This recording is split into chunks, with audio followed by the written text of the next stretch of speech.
अस्सलाम वालेकुम रहमतुल्लाहि व बरकातुहू। बंदा नाचीज़ मोहम्मद सलीम, आप देख रहे हैं मीठा टीवी। सामीन मोहतरम, अल्लाह तबारक व तआला ने कुरान मजीद फ़ुरक़ान हमीद में इरशाद फरमाया, कुल्लु नफ्सिन ज़ाइक़तुल मौत, के हर इंसान ने, हर जान ने मौत का जायका चखना है। और हदीस पाक के अंदर आता है कि कब्र में मैयत फरियादी की तरह होता है और वो अपने अजीज़ो अकारिब की दुआ का मुंतज़िर रहता है।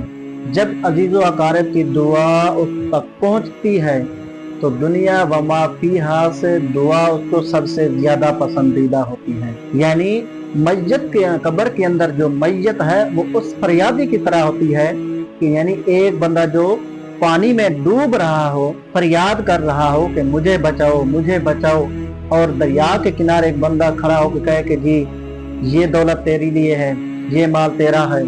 अब वो फरियाद कर रहा है कि यार मुझे दरिया से तो बाहर निकालो। तो नाज़रीन, इसी तरह कब्र के अंदर मैयत जो है वो भी अपने अजीज़ो अकारिब, रिश्तेदार, घर वालों की दुआ का मुंतज़िर रहती है मैयत। यानी वो भी इसी इंतजार में होती है कि मेरे घर वाले मेरे लिए दुआ करेंगे, इस्तिग़फ़ार करेंगे ताकि कब्र का अज़ाब जो है वो हल्का हो जाए। तो नाज़रीन, कब्र के अंदर मैयत फरियादी की तरह होती है और वो अपने अजीज़ो अकारिब की दुआ की मुंतज़िर रहती है। तो नाज़रीन, एक और हदीस पाक के अंदर आता है कि एक काफिर था, बंदा काफिर, उसके दो बेटे थे, एक मुसलमान था एक काफिर था। तो जब वो मरा तो उसने अपने बेटों को बुला के ना वसीयत की कि जी तुम दोनों ने जो है ना 100 गुलाम आज़ाद करने हैं, यानी 50-50 गुलाम आज़ाद करने हैं। अब जो काफिर बेटा था उसने अपने बाप की वसीयत पूरी कर दी, 100 गुलामों को आज़ाद कर दिया। अब जो मुसलमान बेटा था, सहाबी था, उसने जो है ना बाप की वसीयत को पूरा नहीं किया। वो हुजूर की बारगाह में गया, अर्ज की या रसूलल्लाह सल्लल्लाहु अलैहि वसल्लम, मेरा बाप काफिर था, उसने वसीयत की हम दोनों भाइयों को कि हम 50-50 गुलाम आज़ाद करें। अर्ज की या रसूलल्लाह, अगर मैं अपने बाप की वसीयत को पूरा करूं, यानी बाप की जो वसीयत है 50 गुलाम आज़ाद करना, अगर वो मैं 50 गुलाम आज़ाद करूं तो क्या इसका सवाब मेरे बाप को पहुंचेगा?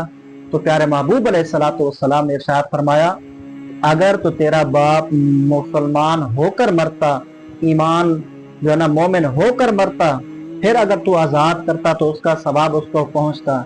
क्योंकि तेरा बाप कुफ्र की हालत में मरा है, लिहाजा उसको सवाब नहीं पहुंचेगा। तो नाज़रीन, मालूम हुआ कि मुसलमान मोमिन बंदे को इसाले सवाब करना जायज़ है। आप कुरान पढ़कर, कोई सूरत पढ़कर अपने प्यारों के लिए दुआ इस्तिग़फ़ार कर सकते हैं। तो नाज़रीन, इसी तरह एक और हदीस पाक के अंदर हज़रत साद बिन उबादा रज़ी अल्लाह तआला अन्हु, आप हुजूर की बारगाह में आए, अर्ज़ किया या रसूलल्लाह सल्लल्लाहु अलैहि वसल्लम, मेरी वालिदा का अचानक इंतकाल हो गया। अगर तो अचानक इंतकाल ना होता तो वो अपने लिए सदका व खैरात करती। अब उनका अचानक इंतकाल हो गया। अर्ज किया रसूलुल्लाह, अगर मैं अपनी वालिदा की तरफ से इसाले सवाब करूं, कोई सदका व खैरात करूं, तो क्या इसका सवाब मेरी वालिदा को कब्र में पहुंचेगा? तो प्यारे महबूब ने फरमाया, ऐ साद, क्यों नहीं पहुंचेगा? पहुंचेगा। तो हुजूर ने फरमाया कि ऐ साद, ऐसा करो कि तुम एक कुआं खुदवाओ, जब तक मुसलमान उस कुएं से पानी पीते रहेंगे तेरी वालिदा को कब्र में सवाब पहुंचता रहेगा। तो हजरत साद बिन उबादा रज़ी अल्लाह तआला अन्हु, आपने कुआं खुदवाया और आपने फरमाया कि ये साद की माँ की तरफ से है। तो नाज़रीन, अपने प्यारों के लिए दुआ और इस्तिग़फ़ार करें, नेक काम करें।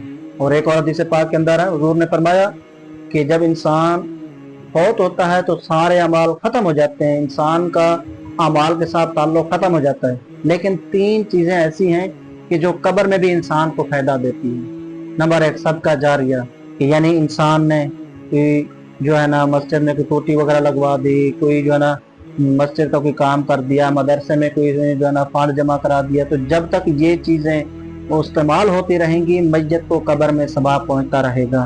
तो नाज़रीन, इसी तरह इल्म नाफ़े है कि बंदे ने, मैयत ने जो है ना बच्चों को कुरान पाक की तालीम दी।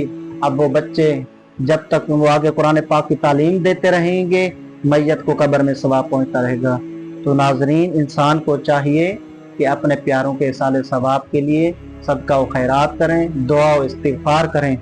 سلطان باہو رحمتہ تعالیٰ علیہ آپ فرماتے ہیں کہ جیوں دے کی جانن سار مویان دی، جیوں دے کی جانن سار مویان دی، سو جانے جو مردہ ہو، قبراں دے وچ ان نہ پانی، اٹھے خرچ لڑیندا گھر دا ہو، ایک وچھوڑا ماں پیو بھائیاں، دوجا عذاب قبر دا ہو، واہ نصیب انہاں دا باہو جڑا وچ حیاتی مردہ ہو۔